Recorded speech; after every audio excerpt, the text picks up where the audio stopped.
बच्चों बहुत बहुत स्वागत है आपका फिर से आरडी एडुवर्ड एजुकेशनल यूट्यूब चैनल पर। उम्मीद करता हूं आप सभी लोग बहुत अच्छे होंगे और नवोदय विद्यालय परीक्षा की तैयारी बहुत मन से लगन से कर रहे होंगे। लेकिन आज हम इस चैनल के माध्यम से आपको कुछ टिप्स देने वाले हैं जिनके द्वारा आप नवोदय प्रवेश परीक्षा की तैयारी बहुत ही अच्छे तरीके से और 100% सफलता पाने के लिए कर सकते हैं। मैं आज कुछ आपको टिप्स बताने वाला हूं इस वीडियो के माध्यम से जिनका पालन करके आप नवोदय प्रवेश परीक्षा में अच्छे अंक प्राप्त कर सकते हो। तो हाँ जी हाँ बच्चों, आप इस वीडियो को अंत तक जरूर देखें जिससे कि आपको ये जानकारी अच्छे से हो जाए कि हमें तैयारी किस तरह से करनी है। मैं उम्मीद कर रहा हूं कि आप सभी लोग पूरी मेहनत से लगन से अपने पूरे प्रयास कर रहे होंगे, परंतु कुछ छोटी छोटी चीजें हैं जो आपको जिनकी जानकारी नहीं है वो आपसे छूट जाती हैं। अगर वो आपको मैं इस चैनल के माध्यम से, इस वीडियो के माध्यम से आज बता दूंगा तो आपकी वो तैयारी पूर्ण रूप से सफल होने की उम्मीद रखता हूं। तो मैं आपको कुछ स्टेप बता रहा हूं, उन स्टेप को आप पालन कीजिए और आप आने वाली नवोदय विद्यालय की जो परीक्षा है उसमें अच्छे अंक प्राप्त कीजिए। और मैं ये चाहूँगा अच्छे सीट प्राप्त करने के अलावा भी आप शीर्ष यानी उच्चतम अंक प्राप्त करें, उच्चतम अंक प्राप्त करें जिससे कि आप ये खुद को महसूस कर सकें कि मैंने जो तैयारी की है वो पूर्ण रूप से अच्छे तरीके से की है। तो मैं आपको बताने वाला हूं कि अगर आपने इस वर्ष की परीक्षा में आप बैठने वाले हैं तो आपने फॉर्म भर दिया होगा, आप केवल इंतजार कर रहे हैं कि हमारी डेट आ जाए कि एग्जाम किस तिथि को होना है। तो मैं डेट के बारे में थोड़ा सा अभी जानकारी दे दे रहा हूं आपको। अभी तक इस तरह की कोई ऑफिशियल सूचना नहीं आई है, परंतु मेरा अनुमान है कि अगस्त के प्रथम सप्ताह में या अंतिम तक यानी अगस्त में परीक्षा होने की पूर्ण संभावना है, अगर किसी तरह की कोई कोविड जैसी घटना दोबारा से नहीं हुई तो। अब आपने फॉर्म भर दिया है और आप केवल तैयारी कर रहे हैं कि इंतजार कर रहे हैं कि हमारी परीक्षा कब होनी है। तो आपने परीक्षा की तैयारी अच्छे से की होगी। अब उसमें क्या गलती की है या क्या नहीं की है वो अब विषय नहीं रहता। अब आपको क्या करना है वो मैं बता देता हूं। और जो बच्चे अभी परीक्षा नहीं दे रहे, अगले वर्ष देना चाहते हैं, अगली परीक्षा में बैठना चाहते हैं, उनके लिए तो बहुत ही महत्वपूर्ण ये वीडियो है। उसकी तैयारी आप अभी से कर दीजिए। आपको मैं कुछ स्टेप बता रहा हूं, उनका आप पालन कीजिए। आपने फॉर्म डाल दिया, उसके बाद आपको पहला स्टेप है आपका, जी हाँ पहला स्टेप है, आपको पाठ्यक्रम की जानकारी होना जरूरी है कि आपकी नवोदय प्रवेश परीक्षा में क्या पाठ्यक्रम आने वाला है। आपको पाठ्यक्रम की पूरी जानकारी होगी तो आप आसानी से उसको समझ सकेंगे हमें तैयारी कहाँ करनी है। जैसे मैं उदाहरण देता हूं, अगर आपको किसी से एक शहर से दूसरे शहर में जाना तो आपको जानकारी होगी कि हमें जाना कहाँ है, तो आपको फिर रास्ता चुनने में आसानी रहती है कि किस रास्ते से हमें जाना है जिससे हम सरलता से वहां पहुंच जाएं, जहां सारे साधन मौजूद हों और हम आसानी से उस जगह पहुंच जाएं। पाठ्यक्रम भी सेम वही रास्ता बताता है आपको, उस जगह पहुंचने का रास्ता पाठ्यक्रम ही होता है जहां आपको पहुंचना होता है। तो पहले मैंने आपको बताया, आप सबसे पहले आप पाठ्यक्रम देख लीजिए, देखने के बाद उसको नोट कर लीजिए अच्छे से पेपर पर, एक ड्राइंग वाले पेपर आप नोट कर लीजिए। अब मैं आपको एक सुझाव देता हूँ, ज़्यादातर हम सभी लोग ज्वाइंट फैमिली में रहते हैं तो वहाँ स्टडी में थोड़ी सी दिक्कत होती है। तो आप घर में अगर आपके पास कमरा है यानी एक अलग कमरा है जिसको बोलते हैं स्टडी रूम, तो आपके पास कमरा तो बहुत अच्छी बात है, कमरा नहीं तो घर में एक कोना ले लीजिए। एक कोना आपकी स्टडी टेबल वहाँ होनी चाहिए, वहाँ की सारी बुक्स होनी चाहिए, सारे नोट्स आपके वहाँ होने चाहिए। और कमरा नहीं है तो आप एक दीवार ले लीजिए, आपकी उस दीवार को स्टडी बॉल नाम दे दीजिए। आपकी वो दीवार आपकी स्टडी बॉल कहलाएगी।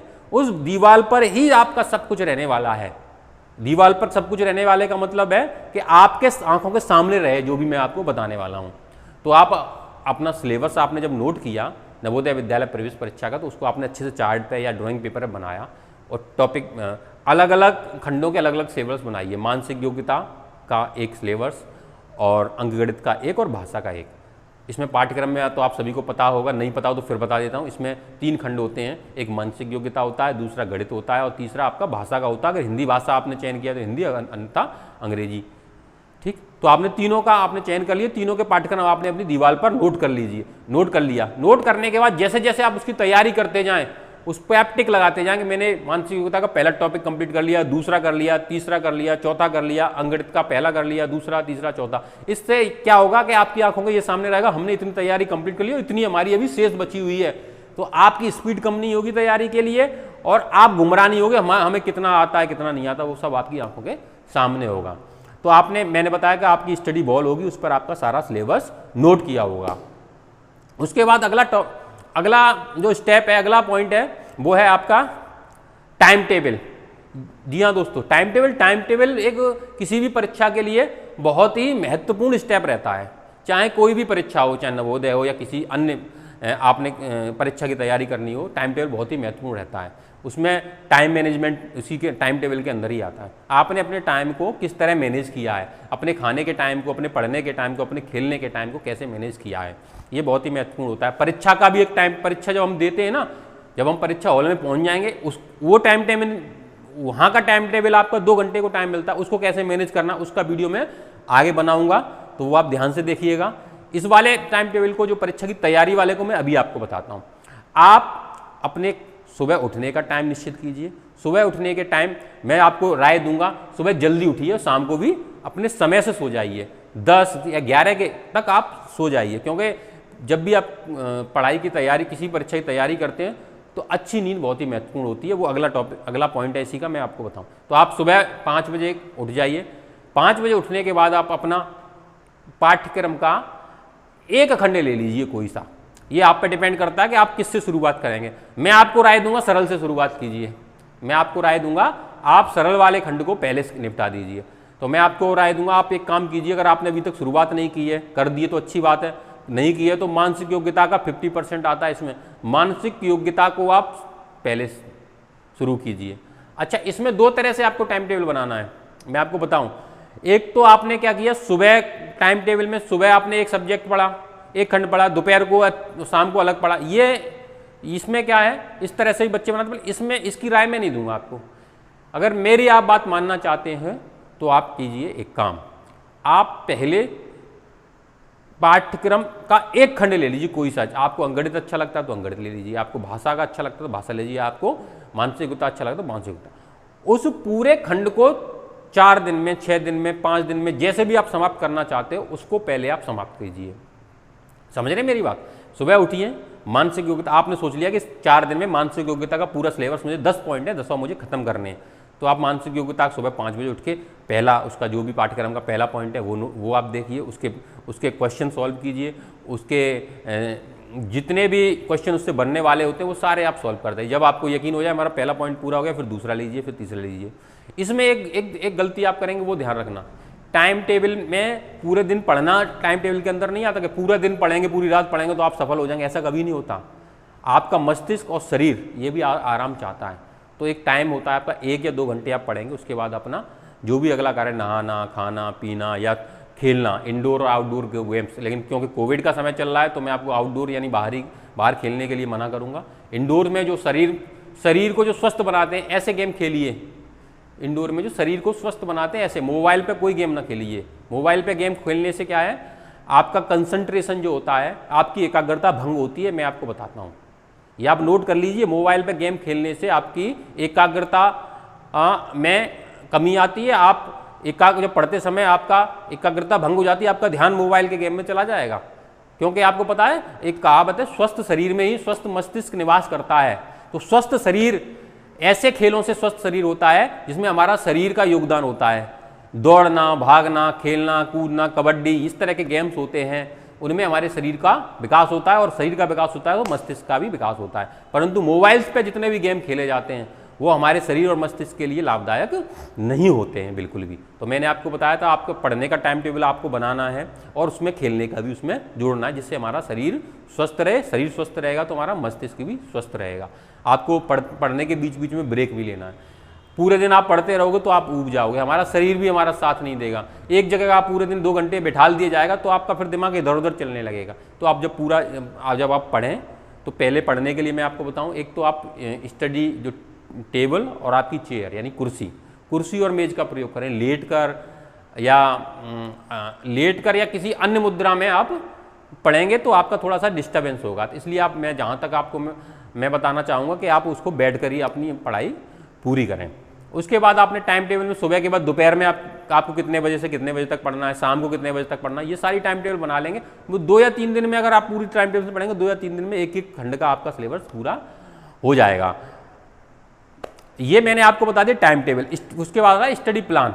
स्टडी प्लान में क्या करना है आपको, आपकी जो नोटबुक होंगी, आपके पास जो भी नोट्स होंगे या जो भी नोटबुक होंगी, उनको आप अलग अलग प्लानिंग के अनुसार अलग अलग, पहले भी मैंने बताया था कि मानसिक योग्यता अलग, अर्थमेटिक यानी अंगणित अलग, और हमारा भाषा का पोर्शन अलग, अलग अलग हमको उसको रख लेना है। रखने का मतलब अलग अलग उसको हमको नोट करना है, ठीक है। आपको अपने खुद के नोट्स बनाने हैं, खुद के नोट्स आपके पास, आप, मुझे उम्मीद है आप किसी न किसी माध्यम से पढ़ रहे होंगे, या तो किसी वीडियो के माध्यम से, यूट्यूब के माध्यम से पढ़ रहे होंगे, या कहीं से आपको नोट्स प्राप्त हुए होंगे किसी के लिखे हुए, या PDF नोट्स आपने कहीं से डाउनलोड किए होंगे, बहुत सारी बुक्स भी आपके पास होंगी, बहुत तरह के सुझाव होंगे आपके पास।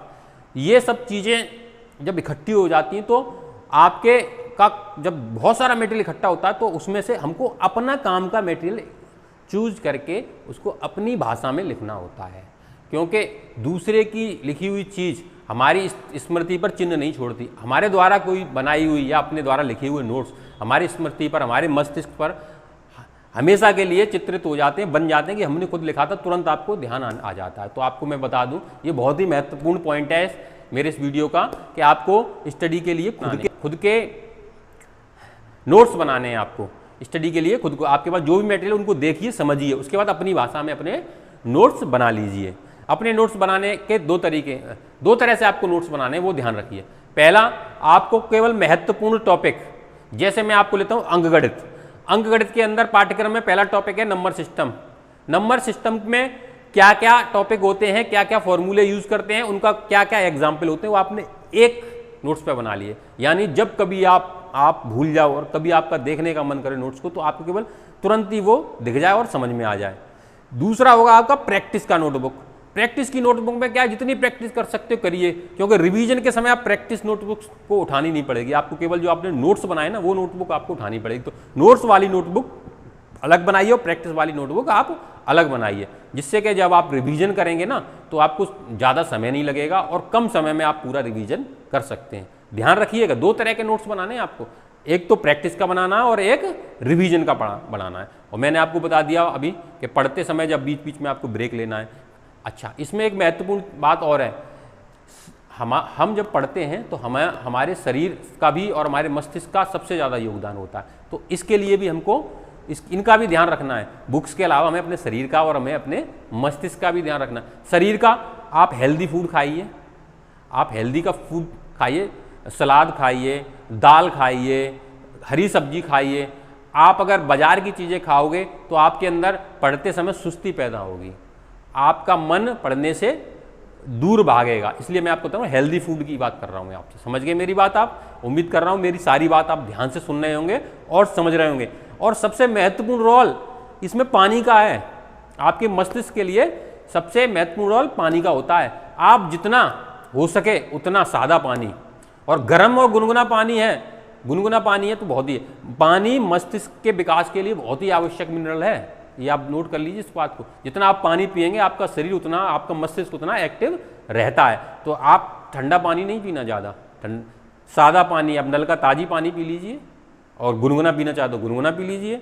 तो आप पानी को पीते रहिए और जितने भी हेल्दी फूड हैं उनका सेवन कीजिए। बाजार की तली भुनी चीज़ें, ऑयली चीज़ों से आप दूर रखिए, इनसे आपको सुस्ती आएगी, पेट खराब होगा, आपका मन इधर उधर डाइवर्ट होगा पढ़ाई करते समय। आपका एक दिन भी, आपका एक घंटा भी बहुत महत्वपूर्ण है परीक्षा की दृष्टि से अगर देखा जाए तो। आपको उसको बचाना है, आपको अपने उस घंटे को बचाना है जो किसी अन्य कारण से वेस्ट ना हो जाए, आपकी शरीर में कोई कमी आ जाए, आपकी को कोई परेशानी हो जाए, तो आपका जो समय बेकार होगा वो आपकी परीक्षा के लिए नुकसान पहुंचा सकता है। इसलिए आपको हेल्दी फूड का प्रयोग करना है।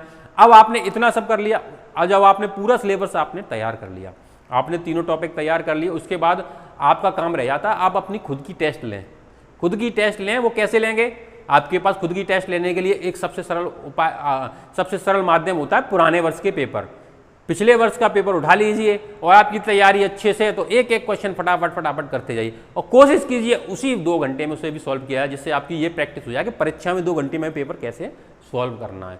आप उसको 1.5 घंटे में, फिर जब 2 घंटे में सॉल्व करने, फिर 1.5 घंटे में सॉल्व करने की प्रैक्टिस कीजिए, क्योंकि सारे पेपर आपको मिल जाएंगे, बाजार में मिल जाएंगे। और आप मेरे इस चैनल से जुड़ जाएंगे तो आपको मेरे इस चैनल में एक टेलीग्राम का चैनल का लिंक दिया हुआ है, अगर आप उस पर जुड़ जाएंगे तो उस पर PDF के रूप में सारे पेपर भी आपको वहाँ मिल जाएंगे। तो आप उससे इस लिंक से जुड़कर आप मेरे टेलीग्राम चैनल से भी जुड़ सकते हैं। तो मैंने आपको बताया जब आपकी तैयारी हो जाए, आपको टेस्ट करना है कि हमारी तैयारी कैसी है, कैसी हुई है, तो आप सारे पेपर पुराने वर्ष के एक एक करके 2 घंटे में सॉल्व कीजिए, फिर अगला पेपर 1.5 में कोशिश कीजिए हम 1.5 घंटे में कैसे सॉल्व कर सकते हैं। उसमें जो कमियां रह जाए वो आप नोट कर लीजिए नोटबुक पे। नोट करने के बाद फिर आप अपना जो आपने नोट्स बनाए वहाँ चेक कीजिए ये गलती हमसे हुई कैसे, ये गलती हमसे हुई कैसे। तो आप जब ये पेपर सॉल्व कर लेंगे उसके बाद अगला पॉइंट आता है आपका रिवीजन का। सारे 2-4 वर्ष के पेपर सॉल्व करने, फिर से दोबारा रिवीजन कीजिए, दोबारा रिवीजन कीजिए। फिर उसके बाद मॉडल पेपर भी आपको उपलब्ध करा दिए जाएंगे मेरे द्वारा, तो आप उन मॉडल पेपर को सॉल्व कीजिए। आपकी सारी परीक्षा की तैयारी 100% आपका स्थान, एक जो सीट है आपको जो पानी है, जिस दौड़ में आप दौड़ रहे हैं वो एक सीट के लिए दौड़ रहे हैं। लाखों बच्चों ने आपके जिले में फॉर्म डाले होंगे और लाखों लोग उसी दौड़ में दौड़ रहे हैं। आपको उन सबसे आगे निकलना है, उन सब पहले नंबर पे स्थान पाना है। तो मेरे दिए हुए टिप्स को आप फॉलो कीजिए और आप फॉलो करने के बाद यकीन मानिए आपको खुद लगेगा कि मैंने पूरी तैयारी नवोदय के लिए। अब नवोदय का कोई भी प्रश्न कहीं से भी बनता हो आपके सामने आएगा, आप उसको मिनटों में सॉल्व कर सकते हैं। अगर इन सारे आपने नियमों को, मेरे सारे स्टेपों का पालन किया है तो उन सारे प्रश्नों को आप मिनटों में सॉल्व कर सकते हैं। अब सबसे अंतिम पॉइंट आपको मैं बताने वाला हूं जिसको आप लोग जानते हैं लेकिन उसका पालन नहीं करते। करते क्या है, आप शाम को लेट जाते हैं, बुक लेते हैं ऐसे और लेट के आप पढ़ने लगते हैं और आपको नींद भी आ जाती है पढ़ते पढ़ते, आपको पता ही नहीं चलता। सुबह ध्यान करते हैं कि हमने रात को क्या पढ़ा था, आपको याद ही नहीं होता। याद रखें, मैंने बताया शरीर को पूरी नींद, प्रॉपर नींद बहुत ही जरूरी है। आप रात को समय पर सोइए, 11 बजे तक सो जाइए। मेरा मानना है अगर आप 5 बजे सुबह उठ रहे हैं तो 11 बजे तक आप सो जाइए। सुबह का स्टडी का जो टाइम होता है, सुबह का, रात के 4 घंटे और सुबह का 1 घंटा बराबर ही होता है। फ्रेश माइंड होता है, आप सब कुछ तुरंत समझ में आता है, दिमाग पूरा एकाग्र होता है उसी जगह, क्योंकि सुबह पूरे दिन की दिनचर्या उस समय दिमाग में नहीं होती है। रात को क्या होता है, पूरे दिन क्या क्या घटित हुआ वो भी दिमाग में भरा रहता है, तो हमारा थोड़ा दिमाग इधर उधर डाइवर्ट भी होता है और हमारी नींद भी खराब होती है। आप देर तक जगोगे, पूरे दिन किताब सामने रखने से पढ़ाई नहीं होती, पढ़ाई होती है सिस्टम से। सिस्टम क्या है, सिस्टम है आपका सिलेबस आपके पास हो, मैंने आपको बता दिया। पहला नंबर सिलेबस आपके सामने हो, मैंने बताया आपके घर में एक दीवार ले लीजिए, उस दीवार पे आप चिपका दीजिए अपना सिलेबस, टिक लगाते जाइए। उसके बाद आपका टाइम टेबल हो, उसके बाद आपके बनाए हुए नोट्स हों। उन नोट्स बनने के बाद आपको फिर प्रैक्टिस करनी है, पेपर कैसे सॉल्व करना है। आप ये मान लीजिए आपका जो कमरा है वो परीक्षा हॉल बना दीजिए, पुराना पेपर ले लीजिए और घड़ी में टाइम देख लीजिए कि हमें 2 घंटे में पेपर सॉल्व करना है। मैं OMR सीट कैसे भरी जाती है वो भी मैं बताऊंगा, उसके लिए 15 मिनट आपको अलग रखने हैं। OMR सीट का वीडियो भी मैं आपको अगले वीडियो में देने वाला हूं, कैसे फिल की जाती है। और परीक्षा में जो 2 घंटे मिलते हैं उन 2 घंटों में पूरा पेपर कैसे सॉल्व करेंगे और हमें रीचेक के लिए अपना समय कैसे बचाना, इसका भी वीडियो मैं आपको अपने इस चैनल के माध्यम से देने वाला हूं। तो उम्मीद करता हूं आपको मेरा वीडियो बहुत पसंद आया होगा। आपके जितने भी दोस्त हैं जो परीक्षा में बैठने वाले हैं उनको मेरा ये वीडियो सॉल्व कीजिए जिससे उनको भी ये लाभ प्राप्त हो। और मेरे इस चैनल को आप सब्सक्राइब कर दीजिए। मेरे द्वारा जितने भी वीडियो नवोदय विद्यालय प्रवेश परीक्षा हेतु बनाए गए हैं या बनाए जाने वाले उन सब का नोटिफिकेशन आपको मिलता रहेगा अगर आप मेरे चैनल को सब्सक्राइब कर देंगे। उम्मीद करता हूं मेरा वीडियो आपको बहुत पसंद आया होगा। अगले वीडियो में मिलते हैं आपको नए टॉपिक के साथ जिसमें मैं परीक्षा से संबंधित अन्य जानकारी आपको बहुत ही महत्वपूर्ण जानकारी देने वाला हूं।